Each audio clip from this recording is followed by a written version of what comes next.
Good evening friends. Sahyadri IAS अकॅडमीमध्ये आपलं पुन्हा एकदा हार्दिक स्वागत. आजच्या लेक्चरमध्ये आहे आपण करंट अफेअर्सची जी सिरीज चालू आहे त्यामध्ये मागचं लेक्चर जे आहे ते डिफेन्स किंवा संरक्षण क्षेत्राशी संबंधित ज्या काही चालू घडामोडी त्या आपण बघितलेल्या होत्या. आजच्या ते आपल्याला पुढच्या लेक्चर्समध्ये कंटिन्यूच करायचे. आज जे आहे ते आपण पॉलिटी हा जो विषय आहे त्याच्याशी संबंधित ज्या चालू घडामोडी आहेत त्या बघणार आहोत. बघा, हे जे लेक्चर्स आहेत त्याचं तुम्हाला मी प्रत्येक आपल्या लेक्चर्समध्ये सांगत असतो की दुहेरी फायदा होणार आहे. कारण का, जे आज परत एकदा तुम्हाला जाणवेल, कारण आपण ज्या काही न्यूज डिस्कस करतोय इथे त्याच्याही संदर्भात स्टॅटिक ज्या काही तिथे संकल्पना आहेत त्या देखील मी तुम्हाला तिथे समजून सांगत असतो. फक्त न्यूजच कव्हर करणे हा भाग नाही, कारण आयोग जो असतो तो फक्त तुम्हाला न्यूज विचारत नाही, तर त्याला अनुसरून त्याच्याशी संबंधित काही समजा अर्थव्यवस्थेमध्ये तुम्ही बघितलं तर काही संकल्पना असतील, जसं की जीडीपीची संकल्पना किंवा राज्यव्यवस्थेमध्ये काही कलम असतील संविधान संबंधित, तर अशा प्रकारे जे ते स्टॅटिक प्लस करंटची सांगड घालून तुम्हाला जे ते प्रश्न तिथे आयोगाच्या मार्फत विचारले जातात. तर त्याचे दुहेरी फायदे तुम्हाला होतील की न्यूज आहे ती तर कव्हर होईलच, त्यासोबतच तुमचा स्टॅटिकचा जो पार्ट आहे तो देखील तिथे कव्हर होईल. चालेल, सुरुवात करूया आजच्या लेक्चरला. बघा, पॉलिटिक्सचा आज आपण बघतोय तर कलम 143 जे आहे ते कंटिन्युअसली न्यूज मध्ये होतं. कलम 143 काय आहे ते आपण बघणार आहोत. तर त्याची पार्श्वभूमी अशी की आपल्याला माहिती आहे की तामिळनाडूचं राज्य सरकार व तिथले जे राज्यपाल आहेत त्यांच्यामध्ये कंटिन्युअसली वादविवाद तिथे काही ना काहीतरी चालू असतात. संघराज्य धोरण जे असतात, फेडरल स्ट्रक्चर, त्याला अनुसरून तिथे प्रकरण मग सुप्रीम कोर्टात देखील गेलं होतं. त्याची जर उदाहरणं बघितली तर नीट सारखं प्रकरण असू द्या किंवा जे राज्य विधानमंडळाने पारित केलेले जे विधेयक आहे त्यांना संमती देण्यावरूनचे जे काही त्यांचे वादविवाद असतात त्याच्यावरून जे ते सुप्रीम कोर्टात तिथे जे ते प्रकरण निकाली लागलं होतं. State of Tamil Nadu versus governor of Tamil Nadu case. त्याच्यामध्ये सर्वोच्च न्यायालयाने निर्णय दिलेला होता की कलम 142 चा वापर करून राज्यपालांच्या आणि राष्ट्रपतींच्या विधेयक मंजुरीवर कालमर्यादा जी आहे ती निश्चित केली होती. सहसा होत काय होतं की तामिळनाडूच्या विधानमंडळाने जी काही विधेयकं पास केलेली होती तर तिला राज्यपालांकडून जी आहे ती सहमती मिळत नव्हती, तर त्याकरताच तिथे सुप्रीम कोर्टाने जो आहे तो तिथे निर्णय दिलेला होता. नंतर राष्ट्रपतींनी जी आहे ती एक तिथे ऍक्शन घेतली. राष्ट्रपतींनी काय केलं, ह्या निकालानंतर राष्ट्रपतींनी सर्वोच्च न्यायालयाकडे 14 घटनात्मक प्रश्न जे आहे ते सल्ल्यासाठी पाठवले.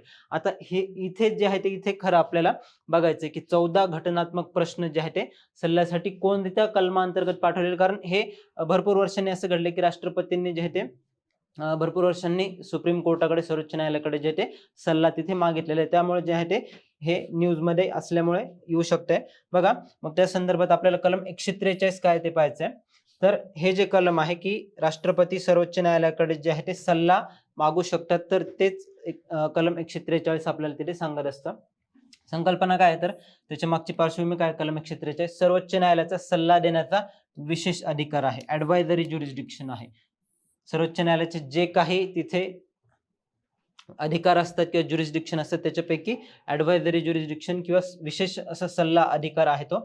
सार्वजनिक महत्वाचा कायदा संविधानात 143 मध्ये अशी तरतूद जी आहे ती केलेली आहे.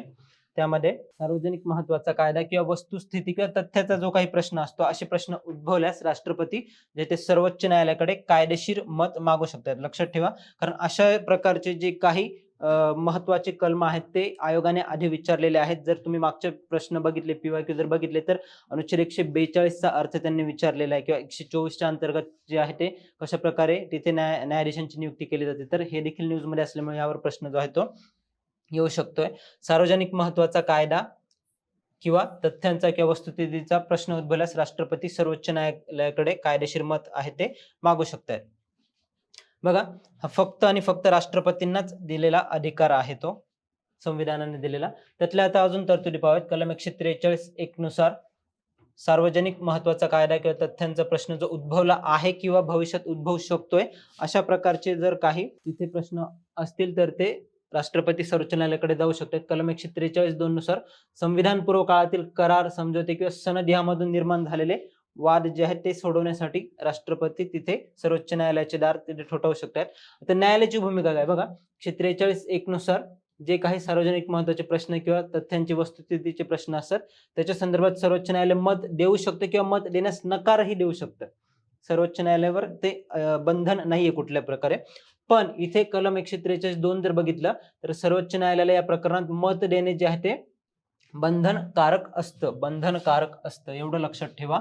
दोन प्रकारे जो आहे तो तिथे सल्ला मागितला जाऊ शकतो. दुसऱ्या प्रकारामध्ये संविधान पूर्व काळातील करार, समजुती किंवा सनद यावर निर्माण झालेले वाद, तिथे सर्वोच्च न्यायालय त्याला मत देणं जे आहे ते बंधनकारक असतं. पहिल्या केसमध्ये जे आहे ते कंपल्सरी नाहीये. जसं की उदाहरण पाहिलं आपण पहिल्या केसमध्ये तर 1993 ची जी राम जन्मभूमी प्रकरण होतं त्यामध्ये न्यायालयाने मत देण्यास जो आहे तो नकार दिलेला होता. बघा आता सर्वोच्च न्यायालयाच्या सल्ल्याचे स्वरूप, आता परीक्षेत तुम्हाला मल्टी स्टेटमेंट मध्ये असंही विचारू शकतात की सर्वोच्च न्यायालयाने जो सल्ला दिलेला आहे तो राष्ट्रपतींवर बंधनकारक असतो, असतो का? तर नसतो तो. बघा केवळ सल्लागार स्वरूपाचा असतो, हे कायदेशीर मार्गदर्शन असते, फक्त मार्गदर्शन असते, तो एक न्यायालयीन निकाल नसतो, ज्युडिशियल व्हर्डिक्ट जे म्हणतो ना आपण ते नसतं, ते फक्त एक सल्ला असतो, न्यायालयाचा अंतिम न्याय निर्णय नसतो तो. बंधनकारक नाही आणि राष्ट्रपती हे मत स्वीकारू शकतात किंवा नाकारू पण शकतात, ते त्यांच्यावर जे आहे ते बंधनकारक नसतं. अशाही प्रकारे तुम्हाला तिथे स्टेटमेंट विचारू शकता येते. बघा त्याची थोडक्यात प्रक्रिया समजून घ्या. मंत्रिमंडळांच्या मार्फत जो आहे तो सल्ला राष्ट्रपती जे आहे ते तिथे सर्वोच्च न्यायालयाकडे जात असतात. राष्ट्रपती या संदर्भात स्वतःच्या मर्जीने नाही तर केवळ केंद्रीय मंत्रिमंडळाच्या सल्ल्यानेच पाठवतात. घटनापीठ जर बघितलं तर हे देखील एक कलम लक्षात ठेवा. कलम 145(3) नुसार अशा संदर्भाची सुनावणी करण्यासाठी किमान 5 न्यायाधीशांचे खंडपीठ जे आहे ते आवश्यक असतं. किती? तर किमान 5 न्यायाधीशांचे खंडपीठ आवश्यक असतं कलम 145 नुसार.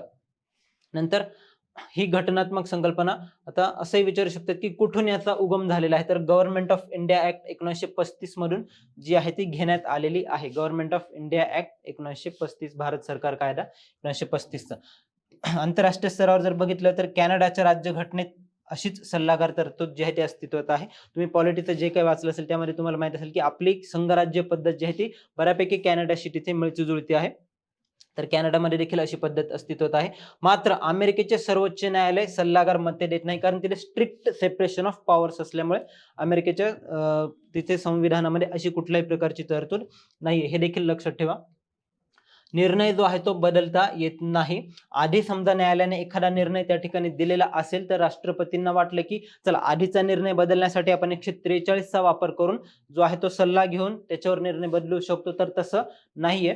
कारण कावेरी वॉटर डिस्प्यूट ट्रायब्युनल 1991 चा खटला आहे, त्याच्यामध्ये सर्वोच्च न्यायालयाने जसं सांगितलं की 143 चा वापर करून आधीच दिलेला न्यायालयीन निर्णय जो आहे तो बदलता येत नाही. आणि राष्ट्रपती संदर्भ हा अपील किंवा पुनर्विचार याचिकेचा पर्याय म्हणून देखील तिथे वापरता येत नाही, ती ओरिजिनलच असावी लागते. तो सल्ला जो आहे तो ओरिजिनलच असावा लागतो. आता कोणते कोणते सल्ले आतापर्यंत घेण्यात आले, भरपूर आहेत तसे, पण मेन जे काही आहे ते तुम्ही लक्षात असू द्या. त्यामध्ये दिल्ली लॉ ऍक्ट केस किंवा केरला एज्युकेशन बिल केस, बेरुबारी केस, केशव सिंग केस, प्रेसिडेन्शियल पोल केस किंवा थर्ड जजेस केस जे आहे ते आतापर्यंत तिथेही तुम्ही वाचू शकता.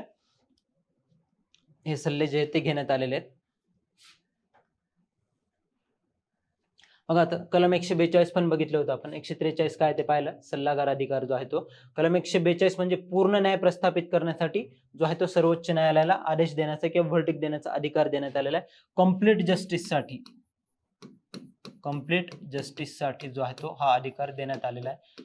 भरपूर वेळेस जे आहे ते सुप्रीम कोर्ट एक तर सुमोटो म्हणजे स्वतःहूनच किंवा पिटिशनद्वारे काही तिथे निर्णय देऊ शकते, जे की न्यायिक सक्रियता किंवा ज्युडिशियल ऍक्टिव्हिझम म्हणून त्याला असं म्हटलं जातं. तर सुप्रीम संविधानाने अशी तरतूद केलेली आहे की सर्वोच्च न्यायालयाला जर तिथे वाटलं की न्यायदानासाठी जर त्यांना तिथे हस्तक्षेप करावा लागतोय, एखाद्या गोष्टीमध्ये जर सरकार तिथे कमी पडत असेल, तर अशा गोष्टींसाठी ते पूर्ण न्याय किंवा कम्प्लीट जस्टिस स्थापन करण्यासाठी असे आदेश तिथे देऊ शकतात कलम 142 च्या अंतर्गत. बाकी हे कलम तुम्हाला माहित पाहिजे, कारण तामिळनाडूची केस होती त्याकरताच राज्यपालांचे अधिकार कलम 200 दरम्यान जे ते राज्य विधान मंडळाने मंजूर केलेल्या विधेयकांना संमती देणे किंवा परत पाठवणे किंवा राष्ट्रपतींसाठी राखून ठेवणे हे देखील एक महत्वाचं कलम आहे, ते लक्षात असू द्या. आणि 201 मध्ये राष्ट्रपतींचे अधिकार दिलेले आहेत. चलो पुढे जाऊया. 101 देखील न्यूज मध्ये होतं. 101 कारण का, त्यामध्ये बघा संदर्भ काय आहे, तर अपक्ष खासदार अमृतपाल सिंग यांनी दीर्घ अनुपस्थितीमुळे त्यांची लोकसभेची जागा जाण्याच्या भीतीपोटी पंजाब आणि हरियाणाच्या उच्च न्यायालयामध्ये तिथे दाद मागितली आहे. अमृतपाल सिंग जर तुम्हाला माहित असेल तर खादूर साहिब हा जो पंजाबमधील 13 लोकसभा मतदारसंघांपैकी एक मतदारसंघ आहे, त्यातून निवडून आलेले 2024च्या सार्वत्रिक निवडणुका होत्या त्यामध्ये निवडून आलेले तिथे खासदार आहेत. पण ते नॅशनल सिक्युरिटीज ऍक्ट किंवा इतर जे राजद्रोही कायदे त्या कायद्यांतर्गत त्यांना तिथे बंदी म्हणून ठेवण्यात आले. तुरुंगवासातून त्यांनी निवडणूक लढवलेली होती व खालिस्तानी सिम्पथायझर म्हणून त्यांना तिथे जे ते अटक करण्यात आलेली होती. येस, तर त्याच्याकरता जे ते कलम 101 तिथे न्यूज मध्ये होतं. तर ते काय आहे बघूयात. बघा 101 काय सांगतं, 101(4) स्पेसिफिकली काय सांगतं. 101 मध्ये जे ते 4 प्रोव्हिजन्स आहेत. जर एखादा खासदार सभागृहाच्या परवानगीशिवाय सलग 60 बैठकांना अनुपस्थित राहिला तर त्याची जागा रिक्त घोषित केली जाऊ शकते. हे लक्षात ठेवा. 101(4) अंतर्गत जे आहे ते जर एखादा खासदार जो आहे तो सभागृहाच्या परवानगीशिवाय सलग 60 दिवस, तरी 60 दिवस जे असतात ते पण कंटिन्युअसली कोणते असतात तर कंटिन्युअस सिटिंगचे 60 दिवस असतात. तिथे अनुपस्थित राहिलं तर त्याची जी आहे ती जागा रिक्त घोषित केली जाऊ शकते. ही प्रक्रिया जी आहे ती आपोआप होत नाही, तर तिथे लोकसभेला किंवा राज्यसभेला जे आहे ते एक ठराव पास करावा लागतो. ठराव पारित झाल्यावर, ठराव पास झाल्यावर जे आहे ते तिथे जागा रिक्त घोषित केली जाऊ शकते. बघा त्याची प्रक्रिया आणि मर्यादा कशा असतात, तर हे देखील जे आहे ते ह्या न्यूज मुळे कंटिन्युअसली प्रोसिजर ज्या आहेत त्या घेतल्या गेल्या पाहिजे. लोकसभेद्वारा अशा काही ऍक्शन घेतल्या पाहिजे, ते देखील तिथे काही सदस्यांची मागणी होती. बघा सदस्यांच्या अनुपस्थिती विषयक समितीला त्याची प्रक्रिया कशी असते. आता अर्ज करावा लागतो. सदस्यांच्या अनुपस्थिती विषयक समितीला लेखी पत्र देणं आवश्यक असतं. त्यामध्ये वैध कारण जी आहेत ती द्यावी लागतात. नंतर ती समिती जी आहे ती कारणांचं मूल्यमापन करते आणि सभागृहाला आपला अहवाल सादर करते. आणि समिती एकाच वेळी जास्तीत जास्त 59 दिवसांची रजा जी आहे ती मंजूर करते आणि अतिरिक्त रजेसाठी नवीन विनंती सादर करण्याची तिथे आवश्यकता असते. ती जर ऍक्सेप्ट केली गेली तर तिथे रजा मंजूर केली जाते आणि जर तिथे रिजेक्ट केली गेली किंवा जर खासदार परवानगी घेण्यास अपयशी ठरला किंवा रजा नाकारली गेली तर सभागृह बहुमताने ती जागा रिक्त घोषित करू शकते. आपोआप होत नाही, एक ठराव बहुमताने पारित करून ती जागा तिथे रिक्त घोषित केली जाते. आता कलम 101(4) बघितलं. बाकीचे कलम कोणते ते देखील एकदा पाहूयात आपण. बघा कलम 101 उपकलम 1 नुसार संसदेची समजा अशी परिस्थिती उद्भवली संसदेमध्ये की एकच व्यक्ती एकाच वेळी लोकसभा आणि राज्यसभेची सदस्य म्हणून जर नियुक्त झालेली असेल तर त्यांची राज्यसभेतील जागा जी आहे ती आपोआप रिकामी होते. राज्यसभेतील जागा जी आहे ती आपोआप रिकामी होते. आता अर्थ तिथे संविधानामध्ये कलम 101(1) नुसार जे आहे ते जर अशी परिस्थिती उद्भवली की एखादी व्यक्ती एकाच वेळी लोकसभा आणि राज्यसभेची सदस्य जर असते तर ते निर्णय बनवण्याचा त्याच्याशी संदर्भात जे ती कार्यप्रणाली बनवण्याचा अधिकार जो आहे तो राष्ट्रपतींना म्हणजे संसदेला देण्यात आलेला आहे. तर बघा त्याद्वारे संसदेने जे आहे ते लोकप्रतिनिधी कायदा 1951 बनवला. त्यानुसार जे आहे ती राज्यसभेतील जागा आपोआप तिथे रिकामी होते. नंतर 101(2) नुसार समजा एखादी व्यक्ती एकाच वेळी मेंबर ऑफ पार्लमेंट पण असेल, संसदेची पण सदस्य असेल आणि राज्य विधानमंडळाची पण सदस्य असेल, MLA असेल, तर जे आहे नियमानुसार संसदेची खासदारकीची जागा जी आहे ती तिथे रिक्त होते. त्यामध्ये 14 दिवसांच्या आत विधानसभेचा राजीनामा न दिल्यास म्हणजेच 14 दिवसांच्या आत विधानसभेचा राजीनामा न दिल्यास जे आहे ते तिथे रिक्त जागा होत असते. व्यक्तीला जे आहे ते मेंबर ऑफ लेजिस्लेटिव्ह असेंब्ली म्हणूनच तिथे राहावं लागतं. संसदेची जागा जी आहे ती रिक्त होते, लक्षात असू द्या. नंतर जे आहे ते अपात्र ठरल्यास डिस्क्वालिफिकेशनद्वारे देखील जागा रिक्त होते. कलम 102 त्यामध्ये लाभाचे पद किंवा दिवाळखोरी किंवा परकीय नागरिकत्व जर स्वीकारलं असेल किंवा 10व्या अनुसूचीनुसार जर पक्षांतर बंदी कायद्यानुसार तिथे कारवाई करण्यात आली असेल तरी देखील तिथे जागा जी आहे ती त्वरित रिक्त होते. डिस्क्वालिफिकेशन आणि शेवटचं जे आहे ते राजीनामा दिला. सदस्य स्वतःहून आपला राजीनामा जो आहे तो सभापतींकडे किंवा अध्यक्षांकडे तिथे लेखी स्वरूपात देऊ शकतात. त्याला एक्सेप्शन काय आहे, 33वी घटना दुरुस्ती 1974 ला करण्यात आलेली होती, हे देखील लक्षात असू द्या. त्यामध्ये सभापती किंवा अध्यक्षांना वाटले की राजीनामा ऐच्छिक नाही तर ते नाकारू देखील शकतात. त्यांच्यावर जे आहे ते बंधन नाहीये. पुढे जाऊया. एकदा बघून घ्या की 60 दिवसांची जी आहे ती प्रक्रिया कशा प्रकारे असते. 60 दिवस पूर्ण झाल्यावर खासदारकी लगेच जात नाही. सभागृहाला एक औपचारिक ठराव जो आहे तो तिथे पास करावा लागतो आणि कंटिन्युअस सत्र जे असतात त्या दरम्यानच तिथे ते दिवस आहेत मोजले जातात. मणिपूर मधील राष्ट्रपती राजवट बघूया आता. कारण मणिपूरमध्ये जे आहे ते मागच्या वर्षी राष्ट्रपती राजवट लागू करण्यात आलेली होती आणि ह्या वर्षी जे आहे ते 4 फेब्रुवारी 2026 ला मणिपूरचे 13वे मुख्यमंत्री म्हणून YK सिंग यांनी शपथ घेतलेली आहे, लक्षात असू द्या. YK सिंग. तर त्याची पार्श्वभूमी अशी, आपल्याला माहिती आहे की मणिपूरमध्ये जो काही वांशिक संघर्ष चालू होत आहे, तर त्याला अनुसरून जे ते 9 नोव्हेंबर 2025 ला तत्कालीन मुख्यमंत्री एन बिरेन सिंग यांनी राजीनामा दिला होता व 13 फेब्रुवारी 2025 ला मणिपूरमध्ये कलम 356 अंतर्गत राष्ट्रपती राजवट जी आहे ती लागू केलेली होती. कलम 356 अंतर्गत राष्ट्रपती राजवट कधी? 13 फेब्रुवारी 2025. तारीख देखील लक्षात ठेवा. सहसा एमपीएससी मध्ये जे आहे ते असे फॅक्च्युअल डिटेल्स तिथे विचारले जाऊ शकतात. 13 फेब्रुवारी 2025 ला बघा, राष्ट्रपती राजवट म्हणजे काय, आता त्याच्या संदर्भात काही संविधानिक तरतुदी आहेत त्या पाहूयात. राज्य सरकारने तिची विधानसभा निलंबित किंवा विसर्जित करणे आणि राज्याचं जे प्रशासन आहे ते थेट केंद्र सरकारच्या नियंत्रणाखाली आणणे, म्हणजेच जे आहे ते राष्ट्रपती राजवट लागू करणे, केंद्र सरकारच्या नियंत्रणाखाली आणणे, त्याला राज्य आणीबाणी किंवा घटनात्मक आणीबाणी असे देखील म्हणतात. त्यामध्ये काही इतर कलम जे आहे ती महत्वाची आहेत. कलम 355 नुसार केंद्राची मूलभूत जबाबदारी असते की प्रत्येक राज्याचे कामकाज जे आहे ते संविधानानुसार चालेल की नाही हे सुनिश्चित करणे, आणि ते त्यामध्ये जर अपयश आलं तर जे ती राष्ट्रपती राजवट तिथे लागू केली जाऊ शकते. केंद्राची मूलभूत जबाबदारी काय असते? प्रत्येक राज्याचं कामकाज संविधानानुसार चालते की नाही हे बघणं. नंतर राष्ट्रपती राजवट लागू करण्यासाठी घटनात्मक आधार काय आहे? तर कलम 356 नुसार जर राज्य सरकार राज्यघटनेनुसार काम करू शकत नसेल तर दोन मार्गांनी राष्ट्रपती राजवट लागू होऊ शकते. एक तर राज्यपालांच्या शिफारशीवरून आणि दुसरी त्यांच्या अहवालाशिवायही इतर कारणांनी राष्ट्रपती जे ते स्वतःच्या डिस्क्रिशनने देखील तिथे निर्णय घेऊ शकतात. अजून एक महत्वाचं कलम आहे कलम 365. इथे हे याचं जर पालन नाही झालं तरी देखील राष्ट्रपती राजवट तिथे लागू केली जाऊ शकते. जर एखादे राज्य केंद्राच्या निर्देशांचे पालन करण्यात अपयशी ठरले तर तिथे राष्ट्रपती राजवट जी आहे ती लागू केली जाऊ शकते. 356, 365 आणि 355 लक्षात ठेवा. याच्याने तुमचं होतं काय ना की स्टॅटिक ह्या पार्टची पण रिव्हिजन होते. आणि जे ते न्यूज मध्ये असल्यामुळे आता पॉलिटी हा जर विषय बघितला तर त्याच्या संदर्भात भरपूर सारे कलम आहेत, भरपूर सारे तिथे कायदे आहेत, पूर्ण संविधानाचं आहे. पण असे काही टॉपिक जे आहेत स्टॅटिक मधले जे न्यूज मध्ये असतात त्यांच्यावर हाय चान्सेस की प्रश्न जे आहेत ते बनू शकतात स्टॅटिक मधूनच. बघा, त्याची संसदीय मंजुरीची प्रक्रिया काय असते ती पाहूयात. जर लागू केली त्या दिवसापासून जे आहे त्या 2 महिन्याच्या आत संसदेच्या दोन्ही सभागृहांची साध्या बहुमताने मान्यता जी आहे ती आवश्यक असते 2 महिन्याच्या आत. त्यामध्ये अपवाद देखील आहे. लोकसभा जर विसर्जित असेल तर नवीन लोकसभा बोलवल्यानंतर 30 दिवसांच्या आत जी आहे ती तिथे परवानगी घ्यावी लागते.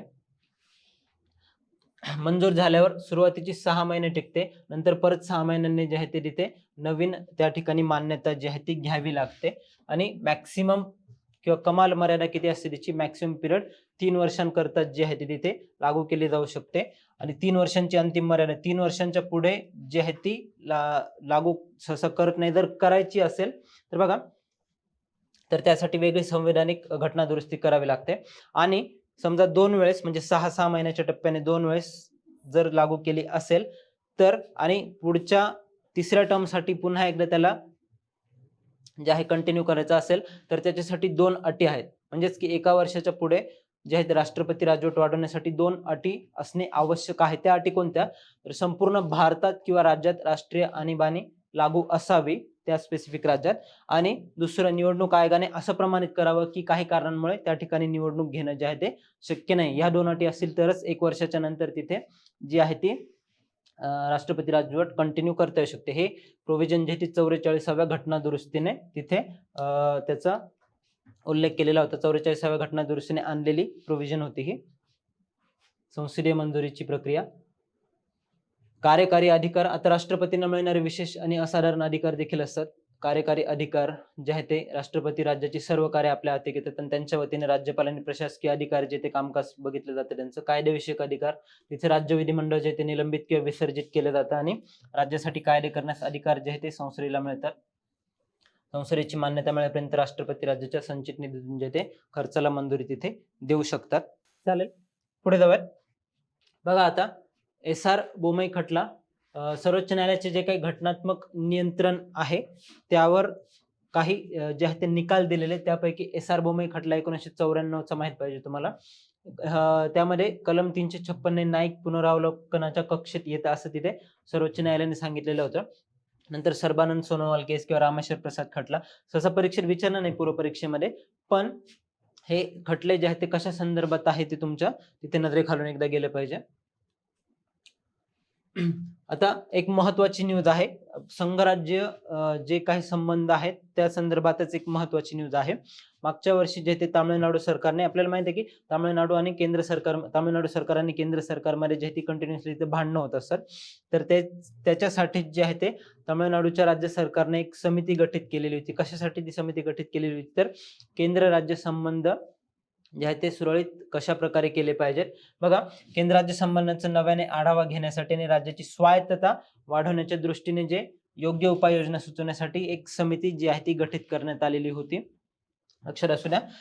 त्या समितीचं नेतृत्व जे आहे ते कोणी केलं होतं, सर्वोच्च न्यायालयाचे माजी न्यायाधीश न्यायमूर्ती कुरियन जोसेफ यांच्या अध्यक्षतेखाली जी आहे ती समिती तिथे गठीत करण्यात आलेली होती. कुरियन जोसेफ. त्यामध्ये राष्ट्रपती राजवटीसारख्या अधिकारांच्या वापरामुळे उद्भवणाऱ्या तणावावर उपाय शोधण्यासाठी आणि संघराज्य समतोल राखण्यासाठी जे आहे ते महत्वाचं पाऊल उचलण्यावर तिथे या समितीने जे त्यांच्या रिकमेंडेशन्स मागच्या महिन्यातच जे आहे मार्च मध्येच त्यांच्या रिकमेंडेशन्स तिथे तामिळनाडूच्या सरकारला सुपूर्द केलेले आहेत. अजून जर आपण बाकीच्या समित्या पाहिल्यात, संघराज्य समतोल साधण्यासाठी ऐतिहासिक काही समित्या लक्षात असू द्या, त्यावर देखील प्रश्न आलेले आहेत. 1969 ला राजमन्नार समिती जी आहे ती तामिळनाडूच्या राज्य सरकारनेच तिथे नेमली होती. तर 1969 ला प्रशासकीय सुधारणा आयोग जो आहे तो आला होता. 1973 ला आनंदपूर साहेब ठराव पास केला गेला होता. 1977 ला पश्चिम बंगाल ज्ञापन किंवा मेमोरॅन्डम जे आहे ते देखील आलेलं होतं. नंतर 1983 ला सरकारी आयोग जो आहे तो, हा आता युपीएससी आणि एमपीएससीचा फेवरेट प्रश्न आहे की सरकारी आयोग जो आहे तो कशावर होता, तर केंद्र राज्य संबंध किंवा एकंदर जे आहे ते त्याच्याशी संविधानिक ज्या तरतुदी आहेत त्यांचा आढावा घेण्यासाठी नेमण्यात आलेला होता. 2007 ला पुंची आयोग जो आहे तो नेमण्यात आलेला होता आणि आता लेटेस्ट जो आहे तो कुरियन जोसेफ समिती. पुढे जाऊयात. राष्ट्रीय मागासवर्ग आयोग हा जो आहे तो न्यूज मध्ये होता. त्यामध्ये राष्ट्रीय मागासवर्ग आयोगाशी संबंधित बघा न्यूज काय आहे, तर निरंजन ज्योती यांना अध्यक्ष म्हणून पदभार स्वीकारलेला आहे राष्ट्रीय मागासवर्ग आयोगाचा, नॅशनल कमिशन फॉर बॅकवर्ड क्लासेसचा, आणि किरण महाले यांनी सदस्य म्हणून जो आहे तो पदभार स्वीकारलेला आहे. तर त्या संदर्भात राष्ट्रीय मागासवर्ग आयोग त्याच्या तरतुदी काय आहेत ते आपण बघूयात. कारण एक तर तुम्हाला तिथे त्याच्या संदर्भात जे आहे ते संविधानिक किंवा घटनात्मक दुरुस्ती कोणती होती, त्याला संविधानिक दर्जा दिला गेलेला आहे व त्याचे कलम जे आहेत ती देखील तिथे विचारली जाऊ शकतात. बघा, हा आयोग जो आहे तो मागासवर्गीयांच्या हितसंबंधांचे संरक्षण, तक्रारींची चौकशी आणि त्यांच्या उपाययोजनांवर लक्ष ठेवण्यासाठी गठीत करण्यात आलेला होता. त्याची स्थापना जी आहे ते 1993 ला केली होती. संसदेच्या कायद्याद्वारे वैधानिक दर्जा तिथे दिला गेलेला होता 1993 ला. हे जे 2018 पूर्वी स्थिती काय होती, कारण 2018 ला त्याला घटनात्मक दर्जा देण्यात आलेला, आधी कायदेशीर संस्था होती ती. नंतर बघा 2018 पूर्वी जेव्हा ती वैधानिक संस्था होती किंवा स्टॅच्युटरी बॉडी होती, तर तेव्हा त्याचे अधिकार कोणते होते आयोगाचे, तर आयोगाला प्रामुख्याने केवळ शिफारसी देण्याचाच अधिकार होता. त्यामध्ये ओबीसी यादीत जातींचा समावेश करणे किंवा वगळणे, आरक्षणाच्या लाभातून क्रिमिलेअर वगळण्यासाठी आवश्यक उत्पन्न मर्यादा ठरवणे हे तिथे सांगण्यात आलेलं होतं. आणि सर्वात मोठी मर्यादा काय होती, तर त्या काळात ओबीसी वर्गाच्या तक्रारींचे निवारण करण्याचे काम त्या आयोगाकडे नसून ते राष्ट्रीय अनुसूचित जाती आयोगाकडे, National Commission for Schedule Caste कडे होतं. पण 2018 ला जे आहे ते 102व्या घटना दुरुस्तीने, हे लक्षात ठेवा, 102वी घटना दुरुस्ती आपण मागेही हे डिस्कस केलेले, आतापर्यंत 106 घटना दुरुस्त्या झालेल्या आहेत, 105 ते 106. तर त्या कोणत्या आहेत त्या देखील आपण बघितलेल्या आहेत. जसं की 101 घटना दुरुस्ती जी आहे ती जीएसटी संदर्भात आहे. 102 पाहिलं तर एनसीबीसी ला जे आहे ते घटनात्मक दर्जा देण्यासाठी, 103वी पाहिली तर ती ईडब्ल्यूएस आर्थिक घटकांसाठी जे आहे ते आर्थिक दुर्बल घटकांसाठी जे आहे ते आरक्षण देण्यासाठीची घटना दुरुस्ती आहे. कलम 100 ह्या घटना दुरुस्तीने जे आहे ते कलम 338B संविधानामध्ये इंट्रोड्यूस करण्यात आलं नवीन. त्यामध्ये थेट घटनात्मक दर्जा प्राप्त करणे किंवा त्याच्या कार्यक्षेत्रात मोठी वाढ करणे, जसं की सामाजिक व शैक्षणिक दृष्ट्या मागासवर्गाच्या तक्रारीसाठी थेट चौकशी करण्याचे देखील अधिकार तिथे आयोगाला देण्यात आलेले आहेत. नंतर कल्याणकारी उपाययोजनांचे परीक्षण आणि घटनात्मक संरक्षणाच्या अंमलबजावणीवर लक्ष ठेवण्याची जबाबदारी देखील तिथे आयोगाला देण्यात आलेली आहे. नंतर अजून एक कलम आहे ते देखील लक्षात ठेवा, कलम 342A जे आहे ते ओबीसी संदर्भातच आहे. त्यामध्ये राष्ट्रपतींचे अधिकार नमूद करण्यात आले आहेत. विविध राज्य आणि केंद्रशासित प्रदेशांमधील SEBC socio economically backward sections किंवा ओबीसीज अदर बॅकवर्ड क्लासेस त्यांना निर्दिष्ट करण्याचा विशेष अधिकार जो आहे तो राष्ट्रपतींना जो आहे तो प्राप्त झालेला आहे. म्हणजेच की राष्ट्रपती जे आहे ते कोणत्या जातींना ह्या गटामध्ये तिथं घेतलं जाऊ शकतं तर ते अधिकार राष्ट्रपतींना देण्यात आलेले आहे. हा निर्णय घेताना राष्ट्रपती संबंधित राज्यांच्या राज्यपालांशी देखील सल्ला मसलत तिथे करत असतात 342A अंतर्गत. बघा आता मधल्या काळात जे आहे ते 102व्या घटना दुरुस्तीनंतर कायदेशीर संभ्रम निर्माण झाला की ओबीसी यादी ठरवण्याचा अधिकार कोणाला आहे, केंद्राला आहे की राज्याला आहे की दोघांनाही आहे, असा तिथे एक मोठा पेच प्रसंग तयार झालेला होता. त्याला एक अजून महत्वाची घटना कारणीभूत होती. मराठा आरक्षण निकाल 2021 चा सर्वोच्च न्यायालयाने यामध्ये स्पष्ट केले की राज्य सरकारांचा स्वतःची यादी ठरवण्याचा, ओबीसींची यादी ठरवण्याचा अधिकार मर्यादित झाला आहे 102व्या घटना दुरुस्तीमुळे. 102व्या घटना दुरुस्तीमुळे जो आहे तो राज्य सरकारांचा स्वतःची यादी ठरवण्याचा अधिकार मर्यादित झाला. त्यामुळे अनेक राज्यांसमोर कायदेशीर अडचण तिथे निर्माण झाली, कारण एखाद्या जातीला तिथे जर ओबीसीचा दर्जा द्यायचा असेल तर ते आता राज्य सरकार देऊ शकत नव्हते सर्वोच्च न्यायालयाच्या निर्णयानुसार. तर ती त्रुटी दूर करण्यासाठी संसदेने 105वी घटना दुरुस्ती जी आहे ती तिथे पारित केली. 105वी घटना दुरुस्ती काय सांगते तर राज्य सरकार आणि केंद्रशासित प्रदेशांना त्यांच्या स्वतःच्या सामाजिक व शैक्षणिक दृष्ट्या मागासवर्गांची यादी तयार करण्याचा आणि त्यात बदल करण्याचा अधिकार जो आहे तो पुन्हा बहाल करण्यात आलेला आहे. ते आधीप्रमाणेच जे आहे ते स्वतःची मागासवर्ग जातींची यादी जी आहे ती तिथे पब्लिश करू शकतायत. चालेल, पुढे पाहूयात.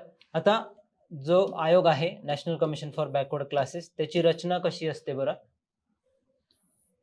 कलम पाहिला आपण 338B.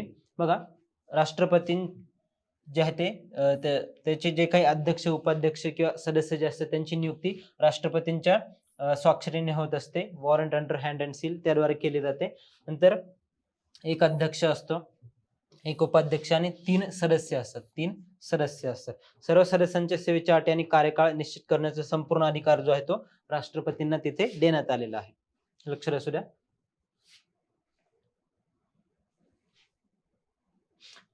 आयोगाचे आता जे आहे ते घटनात्मक अधिकार कोणते आहेत तर संरक्षण आणि देखरेख करणे किंवा तक्रार निवारण करणे, धोरणात्मक सल्ला देणे आणि अहवाल सादरीकरण जो आहे तो संरचनात्मक उपायांच्या अंमलबजावणीबाबत दरवर्षी जो आहे तो अहवाल तिथे राष्ट्रपतींना सादर करणे त्यांना तिथे बंधनकारक करण्यात आलेले आयोगासाठी. चालेल, पुढे जाऊयात.